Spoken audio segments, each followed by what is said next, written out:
गांव में एक गरीब गाजर बेचने वाला रघु रहता था। वह अपनी बेटी पूनम के साथ रहता था, जो बहुत ज्यादा बीमार रहा करती थी।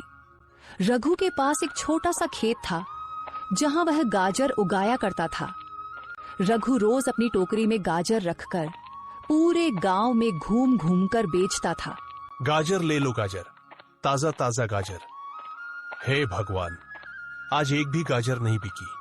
पूनम के लिए दवाइयां भी लेनी है। अगर उसे दवा नहीं मिली तो उसकी तबीयत और बिगड़ जाएगी। रघु, क्या हुआ बेटा? इतने उदास क्यों हो? आज भी कोई गाजर नहीं बिकी क्या?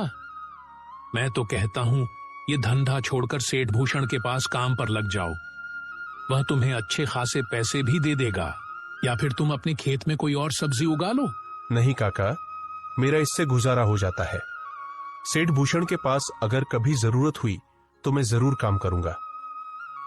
रही कोई और सब्जी उगाने की बात तो काका, मेरा छोटा सा खेत है, उसमें एक ही सब्जी लग सकती है और मुझे गाजर उगाना अच्छा लगता है, इसलिए मैं गाजर उगा लेता हूं। हाँ बेटा, तुम बहुत अच्छे हो, पर क्या करें, तुम्हारी किस्मत खराब है। तुम्हारी बीवी की मृत्यु न होती तो आज तुम्हारा परिवार भी अच्छे से जीता। हाँ काका, वो तो है, पर क्या करूं? पूनम की तबीयत और बिगड़ती जा रही है और न ही मेरी गाजरें बिक रही है कि उसके लिए दवाइयां ला सकूं। तो सोच में पड़ गया हूं कि क्या करूं। अगर दवाइयां लेकर नहीं गया तो उसकी तबीयत बहुत ही खराब हो जाएगी। ठीक है बेटा, अभी तो ज्यादा वक्त नहीं हुआ, तुम जाओ, तुम्हारी गाजरें बिक जाएंगी।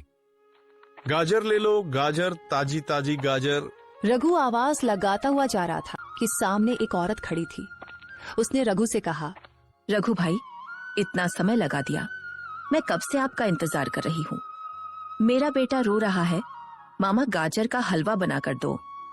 मुझे 100 की गाजरें दे दो ताकि मैं अपने बेटे को गाजर का हलवा बनाकर दे सकूं। लो बहन, अभी दे देता हूँ। रघु ने उसे गाजरें दे दी और आगे बढ़ा। ऐसे ही रघु घर घर जाकर गाजरें बेचता और अपने घर का गुजारा करता। गाजरें तो काफी बिक गई है और पैसे भी आ गए हैं। अब मैं जाकर पूनम के लिए दवा भी ले आऊं। कल भी उसने दवा नहीं खाई थी। रघु दवा लेकर घर चला गया।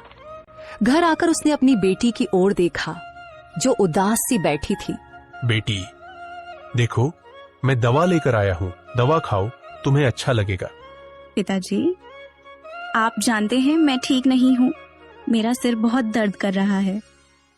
परेशान मत हो बेटी, बस दवा खाओ और आराम करो, दवा तुरंत असर करेगी। बेटी ने रघु की बात मानी और दवा खा ली। कुछ देर वे दोनों चुपचाप बैठे। फिर रघु ने मुस्कुराते हुए कहा, बेटी, कल से तुम्हें हर दिन यह दवा मिलेगी, बस तुम स्वस्थ रहो, बस यही मेरी खुशी है। पिताजी, आपको मेरी कितनी चिंता है मैं जानती हूँ। ऐसी ही बातें करते करते दोनों पिता और बेटी सो गए। रघु सुबह अपने खेत पर टोकरी साथ लेकर जाता और टोकरी भरकर गाजर तोड़ता।